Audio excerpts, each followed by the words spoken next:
الرحمن الرحیم۔ صرف 5 منٹ کا مدرسہ قرآن حدیث کی روشنی میں۔ 23 شعبان المعظم، اسلامی تاریخ۔ حضرت عدی بن حاتم طائی رضی اللہ عنہ۔ حضرت عدی رضی اللہ عنہ عرب کے مشہور سخی حاتم طائی کے بیٹے تھے۔ ان کا قبیلہ یمن میں آباد تھا اور عیسائیوں کے رکوی فرقے میں شامل تھا۔ سن 9 ہجری میں رسول اللہ صلی اللہ علیہ وسلم نے 50 صحابہ کو حضرت علی کے ساتھ قبیلہ بنو طی روانہ کیا۔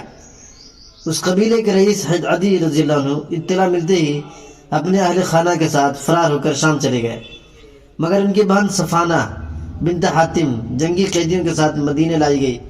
جب قیدیوں کو آپ صلی اللہ علیہ وسلم کے سامنے پیش کیا گیا تو صفانہ نے اپنے باپ کی سخاوت اور رحم دلی کا ذکر کر کے رہائی کی درخواست کی، تو رسول اللہ صلی اللہ علیہ وسلم نے انہیں اس مرتبہ کے مطابق سواری، لباس اور سفر کا توشہ دے کر تمام قیدیوں کے ساتھ رہا کر دیا۔ صفانہ نے اپنے بھائی عدی رضی اللہ عنہ کے پاس آ کر رسول اللہ صلی اللہ علیہ وسلم کے حسن سلوک کی تعریف کی اور بھائی کو آپ صلی اللہ علیہ وسلم کی خدمت میں حاضر ہونے کے لیے تیار کر لیا۔ جب مدینہ پہنچے تو اللہ کے نبی نے بڑے اعجاز کے ساتھ انہیں چمڑے کے گدے پر بٹھایا۔ انہوں نے آپ کی باتیں سن کر اور اخلاق سے متاثر ہو کر دل میں سوچا کہ یہ شخص بادشاہ نہیں ہے بلکہ نبی ہی ہے، اور اسلام قبول کر لیا۔ حضور صلی اللہ علیہ وسلم انہیں قبیلہ کا امیر مقرر فرما دیا۔ انہوں نے عراق اور شام کی لڑائی، جنگ صفین، قادسیہ اور جنگ نہروان میں حصہ لیا۔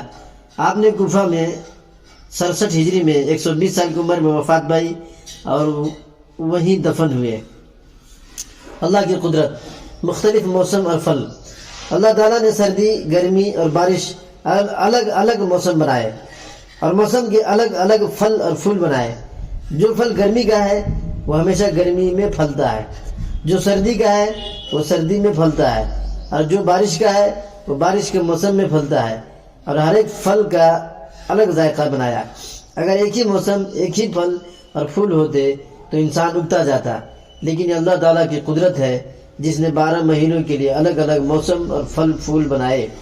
ایک فرض کے بارے میں، والدین کے ساتھ اچھا سلوک کرنا۔ قرآن میں اللہ تعالیٰ فرماتا ہے، تمہارے رب نے فیصلہ کر دیا ہے کہ اللہ کے علاوہ کسی اور کی عبادت نہ کرو اور والدین کے ساتھ احسان کا معاملہ کرو۔ فائدہ، ماں باپ کی خدمت کرنا اور ان کے ساتھ اچھا برتاؤ کرنا فرض ہے۔ ایک سنت کے بارے میں، بچوں کو سلام کرنا۔ حضرت انس بن مالک رضی اللہ عنہ بچوں کے پاس سے گزرے تو بچوں کو سلام کیا اور فرمایا آپ صلی اللہ علیہ وسلم بھی اس طرح کیا کرتے تھے۔ فائدہ، بچوں کو سکھانے کی نیت سے سلام کرنا آپ صلی اللہ علیہ وسلم کی سنت ہے۔ ایک اہم عمل کی فضیلت، قرض داروں کو مہلت دینا۔ رسول اللہ صلی اللہ علیہ وسلم نے فرمایا، جس شخص کو یہ بات پسند ہو کہ اللہ تعالیٰ قیامت کے دن اسے پریشانیوں سے نجات دے تو وہ فقیر اور تنگ دست لوگوں کو قرض کی ادائیگی میں مہلت دے دے یا معاف کر دے۔ ایک گناہ کے بارے میں، کسی کی غیبت کرنا۔ رسول اللہ صلی اللہ علیہ وسلم سے پوچھا گیا، غیبت کیا ہے؟ آپ صلی اللہ علیہ وسلم نے فرمایا، اپنے بھائی کی ایسی بات کا ذکر کرنا جو اسے اچھی نہ لگتی ہو۔ سوال کرنے والے نے پھر پوچھا، آپ کا کیا خیال ہے اگر وہ بات اس کے اندر موجود ہو جو میں کہہ رہا ہوں؟ آپ صلی اللہ علیہ وسلم نے فرمایا، جو تم کہہ رہے ہو اگر وہ اس کے اندر ہو تبھی تو تم نے اس کی غیبت کی، اور اگر وہ بات اس کے اندر نہ ہو تب تو تم نے اس پر الزام لگا دیا، بہتان لگا دیا۔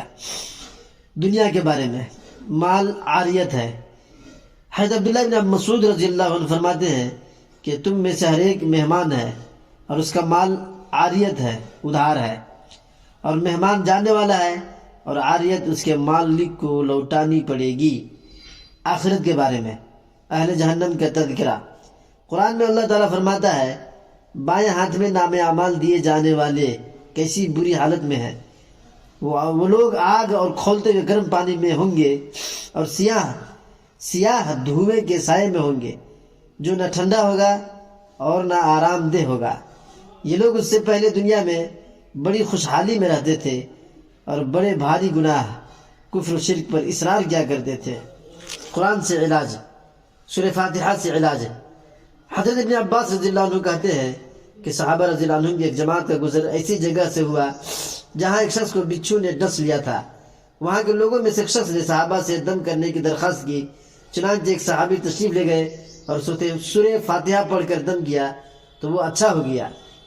بخاری شریف حدیث نمبر 5737۔ قرآن شریف کی نصیحت۔ قرآن میں اللہ تعالیٰ فرماتا ہے جب قرآن پڑھا جائے تو اس کو پوری توجہ اور غور سے سنا کرو اور خاموش رہا کرو تاکہ تم پر رحم کیا جائے۔ سورہ اعراف آیت نمبر 204۔